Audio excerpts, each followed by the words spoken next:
Friends, कैसे हैं आप। आज का जो सेशन होगा वो इर्रेगुलर वर्ब्स को लेकर होगा। ज़्यादा लंबा नहीं होगा ये सेशन, क्योंकि ये इर्रेगुलर वर्ब्स का टॉपिक इतना बड़ा नहीं है as compare to regular verbs जो आपने पिछले सेशन में देखा, पढ़ा, समझा, देख रहे होंगे। तो आज हम इर्रेगुलर वर्ब्स से आगे पढ़ेंगे। तो पार्ट 2 होगा ये वर्ब्स का। शुरू करते हैं आज का सेशन। वीडियो को देखिए, चलते हैं मेरी स्क्रीन पर। Welcome to the German mentor, learn German with ease. शुरू करते हैं। ओके तो फ्रेंड्स, ये है स्क्रीन पर कॉन्जुगेशन ऑफ इर्रेगुलर वर्ब्स। तो इर्रेगुलर वर्ब्स को फ्रेंड्स उन रेगल मैसिग वर्बन बोला जाता है। उन रेगल मैसिग वर्बन। तो नोट्स एक बार देख लेते हैं, एक एक आपको पढ़ के बताता हूँ और आपको पता चलेगा कि क्या लिखा है। कुछ मैं आपको क्लियर करूँगा। तो irregular verbs are also known as strong verbs and they behave differently than regular verbs। तो इन verbs को strong verbs भी बोला जाता है क्योंकि ये किसी पैटर्न या किसी रूल को फॉलो नहीं करती हैं। बट ये इसका कॉन्सेप्ट है कि इनको स्ट्रॉन्ग वर्ब्स ही बोला जाता है, किसी पैटर्न को ये फॉलो नहीं करती हैं। रेगुलर वर्ब से इनका कोई मतलब कॉम्बिनेशन नहीं है, ये इनकी कॉन्जुगेशन अलग होती है।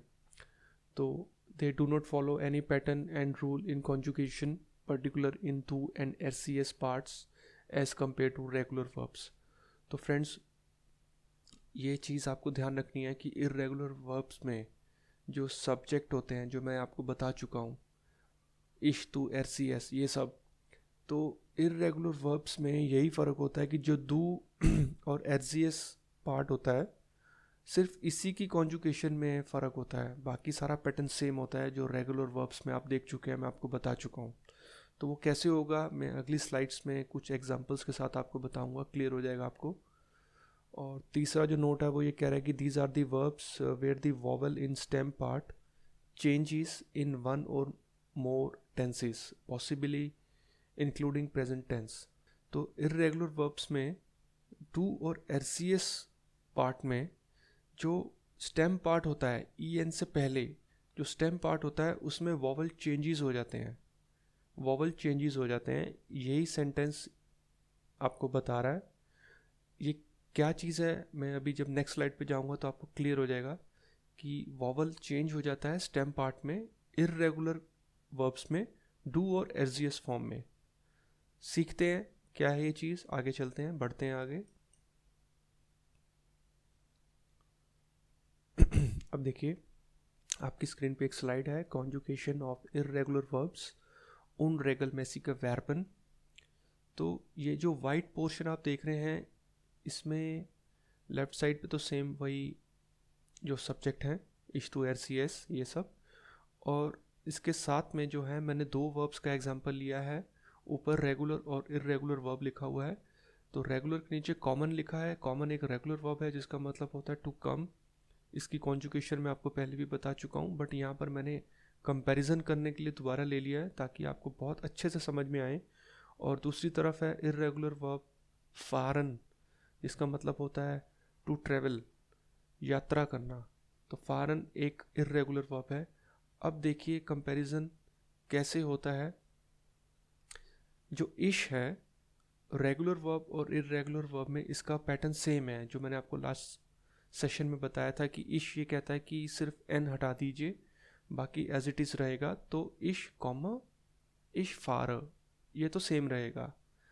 अब इरेगुलर वर्ब्स का जो मेन जो फ़र्क आता है वो आता है डू और RCS में। अब देखते हैं कैसे।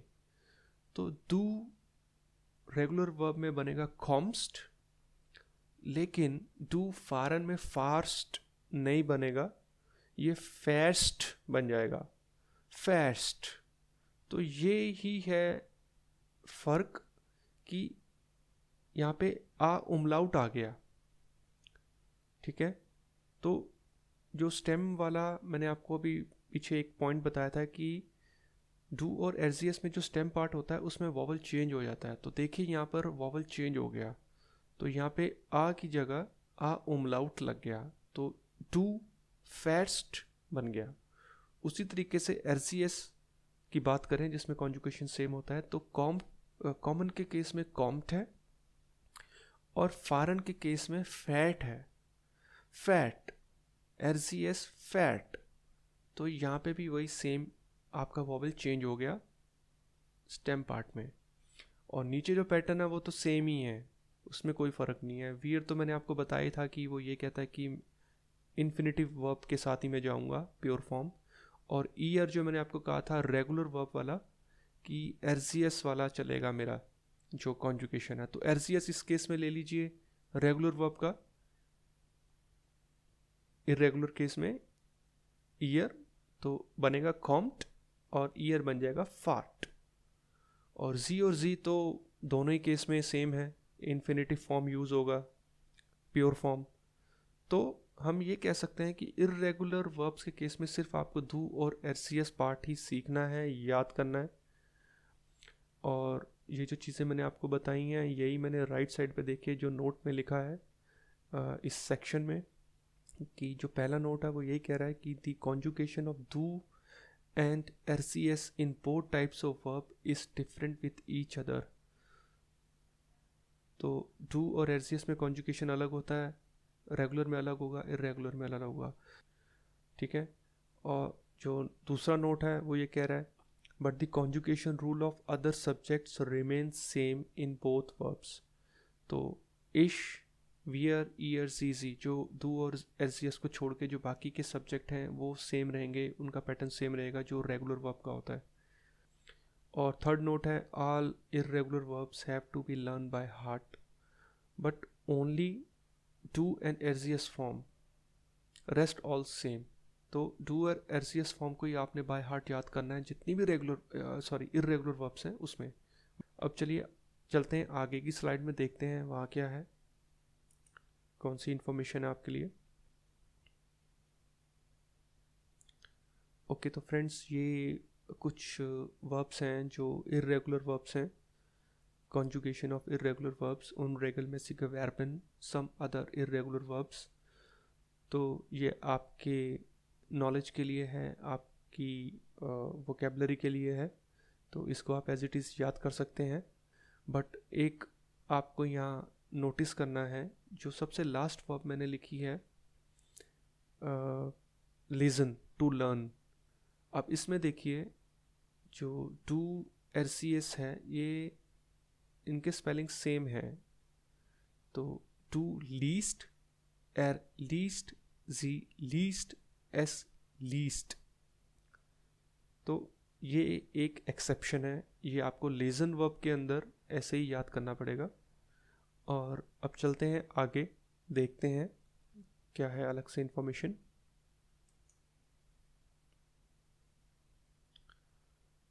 देखिए conjugation of irregular verbs unregelmäßige Verben. Now the question is how to remember and recall which verb is regular and which is not, and the answer is no answer। इसका कोई answer ही नहीं है, तो मैं आपको कोई ऐसा जस्टिफिकेशन नहीं दे सकता। पिछली स्लाइड में भी मैंने आपको यही बोला कि ये आपको बाय हार्ट याद करनी पड़ेंगी। पैटर्न है वो मैंने आपको क्लियर कर दिया कि डू और RCS में ही चेंज होता है, बाकी सब सेम होता है। अब आगे चलते हैं, कुछ जनरल नॉलेज देखते हैं मैं आपके लिए क्या लेकर आया हूँ आज। Okay so friends, the largest train station in Europe, ये एक पिक्चर मैंने लगाई है यहाँ पर। ये जर्मनी के अंदर एक जगह है जिसको हम लाइप्सिश बोलते हैं। लाइप्सिश एक स्टेट है। तो लाइप्सिश रेलवे स्टेशन का ये एक व्यू है। तो रेलवे स्टेशन को हम हाउप्टबानोफ बोलते हैं। नीचे लिखा हुआ वही Leipzig railway station, Leipzig Hauptbahnhof. It is the biggest railway station in Europe and it covers the area of 83,000 square metres by floor. जो फ्लोर एरिया, जो कारपेट एरिया होता है, वो उसका ये डायमेंशन है, ये उसका एरिया है, काफ़ी बड़ा है, मैसिव है। and it has 19 overground platforms housed in 6 iron train sheds। तो अंडरग्राउंड होता है ये ओवरग्राउंड है, तो 19 फ्लोर हैं इसके, 19 फ्लोर्स हैं, प्लेटफॉर्म्स हैं, and towering some arches and having 300 metre long facade. तो ये बहुत ही बड़ा और अमेजिंग स्टेशन है यूरोप में, जर्मनी में सबसे बड़ा। और लास्ट में आपसे यही कहूँगा, the German mentor, thanks for watching. बने रहिए चैनल के साथ, आगे से आगे इसको बढ़ाते रहिए और जुड़ते जाइए। अच्छी अच्छी चीज़ें मैं आप लोगों के लिए लाऊंगा। मिलते हैं बहुत जल्दी नेक्स्ट वीडियो में, और तब तक अपना ध्यान रखिए। Thank you so much, bye bye, auf Wiedersehen, tschüss, ciao।